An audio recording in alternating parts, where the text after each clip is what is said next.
I started thinking about this idea of the south and the north, and why do we always make the north the dominant thing. And then I saw a map that Al-Idrisi, the first map maker of the world, was Al-Idrisi. He was a Moroccan who did a world map, and he put the south on the top and he put the north on the bottom. The European map makers actually took from his book, but they realized the significance of putting the south on the top. It put Africa over Europe.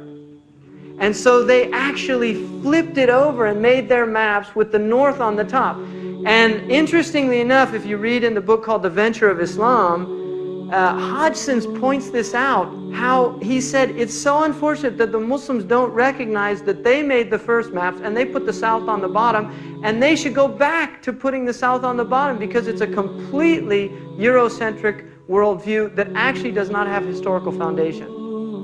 And so we should make maps that have Africa, right, on the top, and then Europe on the bottom. And we say, I'm going down to Europe and up to Africa, right?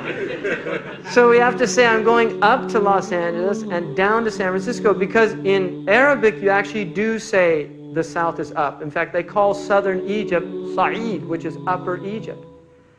And northern Egypt is lower Egypt. Ihbitu Misra, go down to Egypt, right?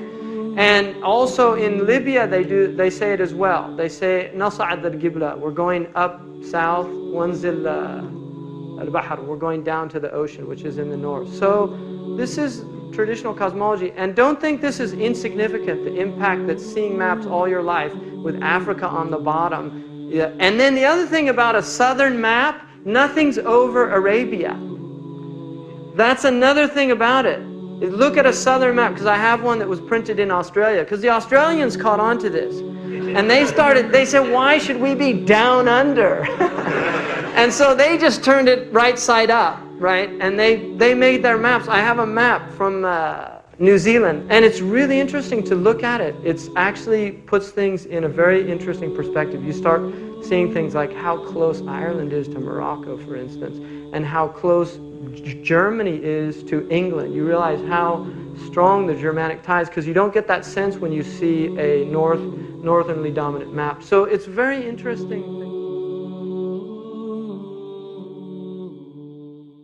شمس روحي وحي ربي جنتي وحياة قلبي فرحتي القرآن حبي نور دربي وأماني شمس روحي وحي ربي جنتي